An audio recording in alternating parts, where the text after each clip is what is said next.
Hey, everybody, it's Eddie from Tokyo. This is your cryptocurrency update from Japan, and many of you have heard that the AMM, the automated market maker, has made its threshold, and now it's currently in the countdown to be enabled on the XRP ledger.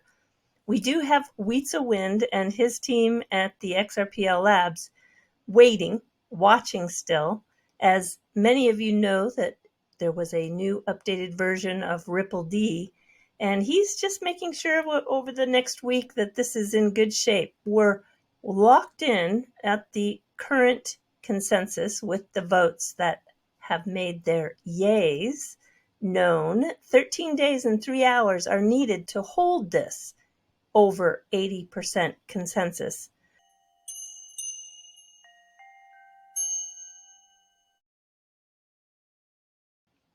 This is not risk-free. So if there is not a bug or a flaw, it's not supposed to be able to lose.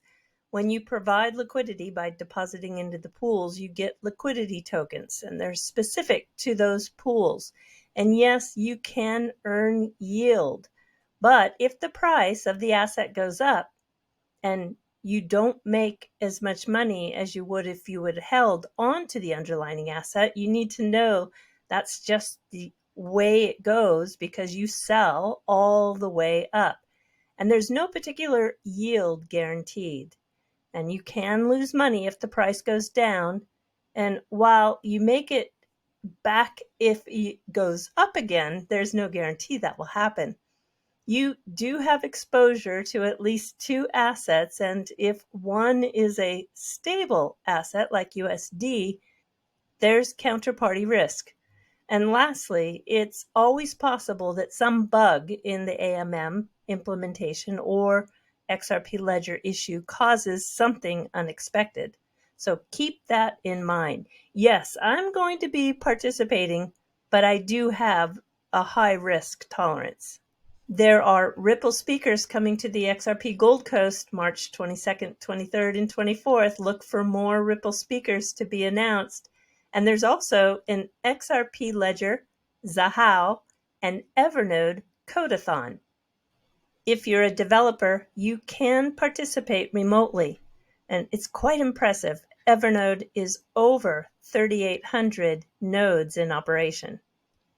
Okay, yesterday I heard a rumor about a compromised wallet of Chris Larsen's. It was about 10 hours before all of this news broke. And using this article, I checked all of his wallets listed. I happened to find it, but I stayed tight on my find, knowing that, well, it would soon come to light, and I just didn't want to be the one to break it, to be honest. Zach XBT on X announced it, and the shares were just unbelievably fast. 2 million have seen this tweet in less than 24 hours. I must say it's a little ironic that the XRPL Foundation head of analytics and compliance, Thomas Silkjar from Aarhus, Denmark, received a tip from Whitebit of some suspicious deposits, which led to the unraveling of a huge network of accounts involved in this case. Scams found that Chris has been using a very old version of a Ripple trade from 2015. This is a client for a wallet with a graphical user interface that was probably on his desktop. The one wallet activated by Ripple on the 30th that was flagged with the fraudulent alert was most likely created to move what was left in the compromised wallet to safety.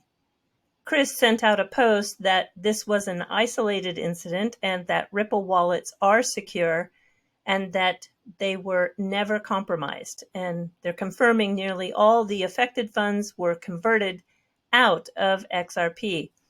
They are working with law enforcement and have been advised that a significant portion of the funds have been frozen and are pursuing the remainder aggressively. And he thanks the XRPL Foundation, Thomas, for their help.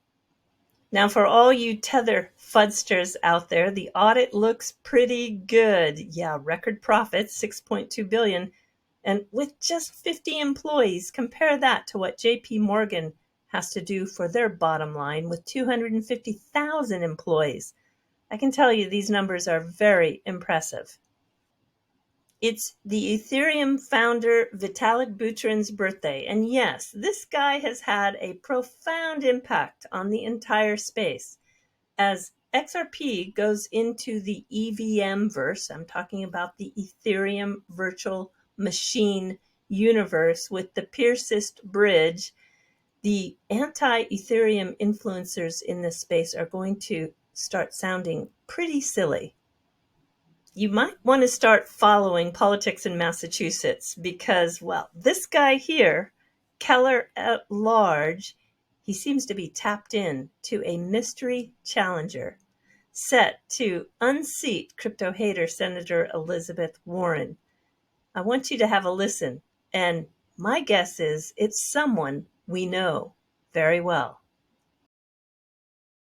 You never want to write off a candidate too early. Just ask the multitudes, this columnist included, for whom Donald Trump was an early 2015 laugh line. And you especially ought to avoid discounting a candidate before you even know their name. But with a couple of weeks to go until the laboring Massachusetts Republican Party gives birth to the sacrificial lamb they're offering up for slaughter by Senator Elizabeth Warren this fall, how's this for gutsy spin? The guy won't win, but maybe winning isn't the point. Yes, it's going to be a male. Moneyline on CIS, minus 2,800. A newcomer to elective politics, someone with a nice Horatio Alger story. No, not the light-hitting White Sox shortstop of the 1940s. For God's sake, millennials, Google it. It will be someone with the wherewithal to pony up several $100,000 in table stakes as a sign of seriousness. And it won't be someone looking to emulate the Joe Malone seed corn strategy of 1988. Run an upbeat, likable campaign against an unbeatable incumbent, Ted Kennedy in that case. Pocket favorable press and your 884,000 votes and parlay them into 1.3 million in a successful run for state treasurer 2 years later. No, our mystery man is said to seriously believe he can win, an all-time test of the power of positive thinking. That instantly distinguishes him from the other Republicans, including one mulling a Joe Malone rerun who looked at this race and took a hard pass. Quote, the sense is that Warren is focused on an extremely small segment of the populace and responding to that populace instead of a broad-based constituency, says GOP Chair Amy Carnevale. Really? Would that include the 1.6 million voters who helped Warren squeak by perennial urinal cookie Jeff Deal in 2018, 60 to 36%? How about the 1.58 million who helped Maura Healey eviscerate what was left of Deal in the 2022 governor's race, 64 to 35%? It's true. Warren managed only 55% approval in the most recent statewide poll, well below Mac Jones's passer rating. Her take-no-prisoners political style plays poorly among voters who think Jeff Cooner is clever. And if you think there's such a thing as political invulnerability, consider consulting with the true believers in Ron DeSantis, last seen being fed to the alligators by them in the Everglades. But here's betting the true value of Mystery Man's candidacy has nothing to do with winning. He is said to not be a Trump supporter.